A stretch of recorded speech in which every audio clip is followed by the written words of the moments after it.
Let's continue here on Boxtorow. We're joined by a gentleman, as a matter of fact, just hired as North Carolina A&T new head football coach at a press conference on Monday. It's a grad of Mississippi Valley State, a former three-time All-Pro in the National Football League with the New England Patriots, has had many stops in his coaching career, including lastly the last 4 seasons at William & Mary as the associate head coach.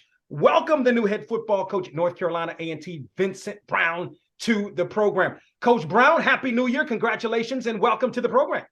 Wow, thank you very much. Very excited to be here. Absolutely. What has it been like? Like, you get introduced on Monday. We're towards the end of the week now. What have these last, 4, 5, 6 days been like for you? They have been awesome. They've been very busy, but it's been a fantastic experience, getting in and meeting with the team, setting up individual meetings with the players, meeting, support staff and some of the folks on campus that are really integral in helping the program operate. So it's been great. Yeah, what was the meeting like with the players? The very first meeting is, hey, look, we're trying to be elite here. That's our goal as students in the community and on the football field. And then we talked about some of the things that being elite, what it requires. And really, to share with them my background and hopefully they understand that, I sat in those same seats at another HBCU at some point. So yeah, it's really kind of, let's make sure we get to know each other, know the expectations. Did you think, you've had a myriad of experiences in the National Football League as an assistant coach, of course, a player in the National Football League as well. We'll talk more about that. You've been on all the levels. You've been on the FCS level. You've been on the FBS level. Did you feel like one day an opportunity would come for you to be a head coach? And obviously this was in listening to your press conference, you felt like this was the right opportunity for you. I did, for probably 10, 12, 14 years, I was preparing myself and I was doing all the things that, the experts said you needed to do to prepare yourself for that opportunity. And it, sometimes the timing wasn't right. The team didn't play well enough. The defense didn't play well enough. All those things factor into, the decision-making process. And I just felt like, I've been fortunate to be at great schools my entire coaching career. And here's another great school that happens to be in the #1 HBCU in the country, that also happens to have a very passionate fan base, that also is moving into the CAA and has a strong and really kind of dedicated plan to how they're going to improve the facilities and support for the program to make this an elite program. And so I just felt like it was the right timing and right opportunity. No doubt. What are the recruiting class? What is that kind of looking like? Have you had a chance to talk to those recruits kind of coming in? And then, of course, there's still, there's the new signing day, as I like to call it, which is in, December. But then you have the traditional signing day, which is the first Wednesday in February. So what's that kind of looking like? You're looking to add more recruits? We will. Yeah, we will add more. Haven't had a chance to have phone conversations with the kids that have already signed, but I've watched their tapes. And as a matter of fact, several of them we were recruiting at William & Mary also. They're really talented players. They are top-notch CAA caliber players. We'll get a chance to visit with them real soon once all the dust settles with the transitioning process. In terms of the February signing date, it'll be about filling specific needs. And I think with the transfer portal, there are some really good high school players out there that have not found a home yet, because a lot of schools are recruiting primarily through the transfer portal. So we're going to do our homework. We've already started, and we'll sign a few more kids. Vincent Brown, the new head football coach at North Carolina A&T, he joins us here on Boxtorow. When you sort of look at the roster, and I don't know how. I mean, again, it's it's all of those things, right? Like it's the the administrative stuff. Like you got a lot of the administrative stuff. You had the press conference on Monday. You meet alumni. To your point, you meet the staff, support staff, et cetera, et cetera. So have you had a chance to really look at the roster, and where are some of the areas that you think where you need improvement? I have, and without getting into specifics, I think you're always trying to upgrade the talent level, but then there's some specific positional needs that you have to have based on numbers. You need a certain number of running backs to make it through the season. You need a certain number of defensive backs to make it through the season. You need a certain number of defensive and offensive linemen to make it through the season, not only in conference play, but in terms of preparing yourself in practice. So we're looking at all of those things and saying, well, how many of these guys do we have? Well, who left in the portal? Well, okay, if this guy was a dude, we need to go replace him with the dude. And so all of those things are coming into play. For you, how did this process, can you take us through? I mean, I saw the press conference before our listeners and our viewers. Can you kind of take us through how this all came about? Seems like it came about rather quickly. And then, of course, on Monday, you were named the head football coach at A&T. From my standpoint, it seemed like it was fairly quickly. I think from start to finish, a couple of weeks maybe. But I think what gets lost in the process when you're coaching college football, and sometimes even on the professional level, people are always evaluating you. And so I think, the work that we did the last 4 years, and in particular this season, and my career background kind of gave me the opportunity to get on the radar. And then when I had a chance to speak with athletic director Hilton and the search committee, and it felt right. It didn't feel forced. It felt like this is right. Yeah, and I think were there some other opportunities that you had? I mean, because as you mentioned, a lot of success. I think a quarterfinal appearance with William and Mary. You check, when I look at the resume, you check all the boxes, right? So did you have some other opportunities, and A&T was the best fit? Was the best opportunity for you? I actually did. I had a couple of different opportunities, one at another HBCU and one at a PWI, and in a very, very academic league. And I just, I said I just didn't feel that either of those were the right fit for me and for my wife. It's not just me, it's me and my wife, on this journey together. And we felt like if we were going to leave what was a really, really great environment in Williamsburg and working for Mike London and the way the staff was organized, that it would take something special. And North Carolina A&T was special. Vincent Brown, the head football coach of North Carolina A&T, the new head football coach, that is. He joins us here on the program. You're a Mississippi Valley State guy, great player. The Undertaker, right? That was your nickname, and of course in the National Football League. And I want to talk a little bit more about that with you. Sam Washington, also a previous head coach at A&T, also a Mississippi Valley State guy. I would imagine maybe there was some overlap with you two guys there at Mississippi Valley State, with him being the previous head coach at A&T. Did you all speak? Did you have a chance to speak with him?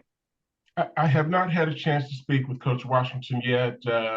Obviously, we have a shared background with MVSU, and I said this in my press conference, that the one thing that I learned from my coaches there, Coach Cooley and Coach Johnny Thomas and Mario Kirksey, is that how to become mentally and physically tough.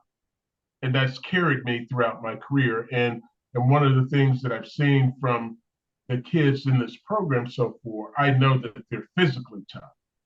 The things that we need to improve on is eliminating the mental mistakes and those things that cause you to lose. And so, the background at Valley was something special to me. And I told the kids day one in our meeting, you should leave here saying the best years of my life were spent at North Carolina A&T. I met my best friends. Met the best man at my wedding. I met my wife, whatever. Like, these should be lifelong memories and experiences. We're seeing what I would call a renaissance in HBCU football. I mean, when you played, some of the better players were still going to HBCUs, maybe not as many as prior, 20 years prior to you playing, but some of the best players were still playing. To me, we're seeing sort of a renaissance in HBCU football. Is that, do you see it? Do you sort of see it that way?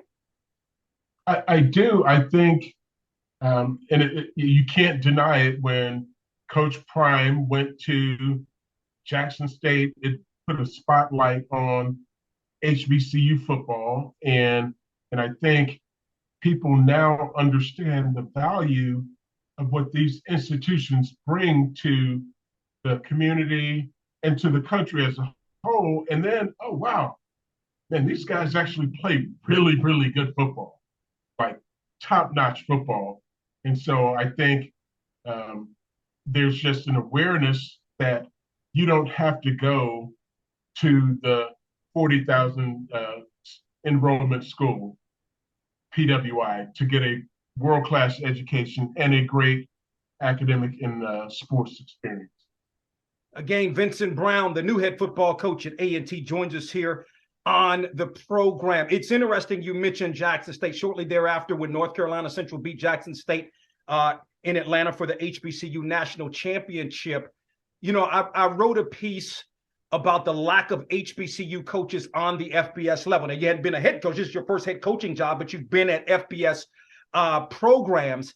And, I mean, at the end of the day, you've got Willie Jeffries, who coached, of course, at Wichita State, the first HBCU grad to coach at an FBS institution. The only other is Charles Huff, who's currently at Marshall. So you have two HBCU grads ever in the 150 plus years of college football that have ever coached at the FBS level. Do you think that there's a stigma attached with HBCU coaches, whether HBCU grad or coaches that have coached at HBCUs, that are preventing HBCU coaches from being head coaches at the FBS level? I think absolutely. For an awfully long time, there was a stigma that the level of teaching, the level of knowledge of the game, the level of being able to communicate, the level of being able to go into different environments and raise money and whatnot was not there at the HBCUs. But we all know that's not true. It's not accurate. It's a false narrative. And I think now, as we've gone through some of these social injustice issues that have occurred over the last several years, that race has it's been in the forefront, but it is, it's starting to be less and less of a factor when people see that you're qualified and capable of doing things.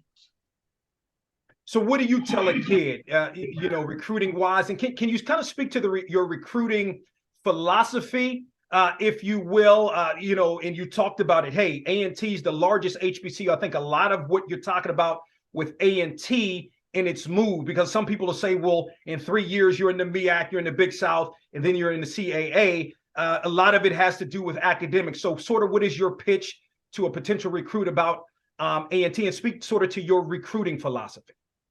Yeah, our recruiting philosophy is all about developing the young men in our program, like your intellectual development, your social development, your physical development, and your skill development.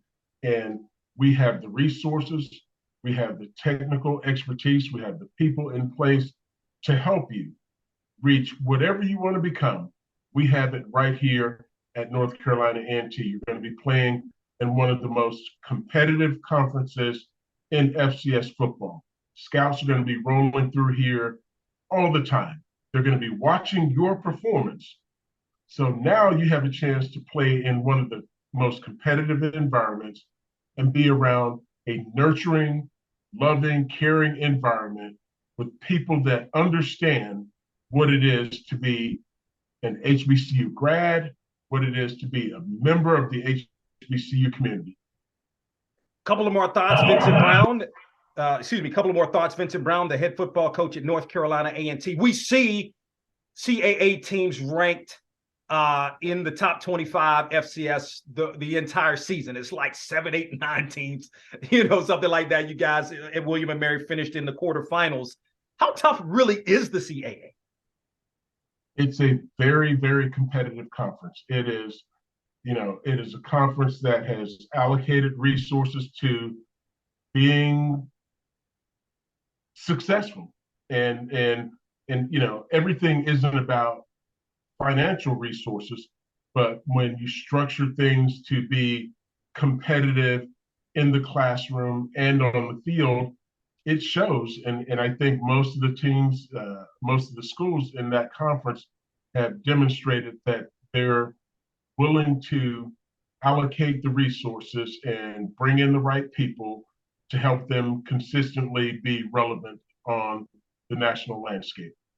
And then Mike London, can you speak to Mike London, who he means to you? You all had success at Howard. I mean, I guess you were there the year that Howard beat UNLV, was just kind of rolling, kind of turned it around. And now, of course, at Richmond, national championship at Richmond. I mean, I'd be remiss not to mention that in 2008. And of course, the success we had at William and Mary. Just what has Mike London meant to you? I love Mike London. Mike London is a big brother. He's a mentor. He's a friend. I love Mike. I love his family. He's been a tremendous blessing to me in my life.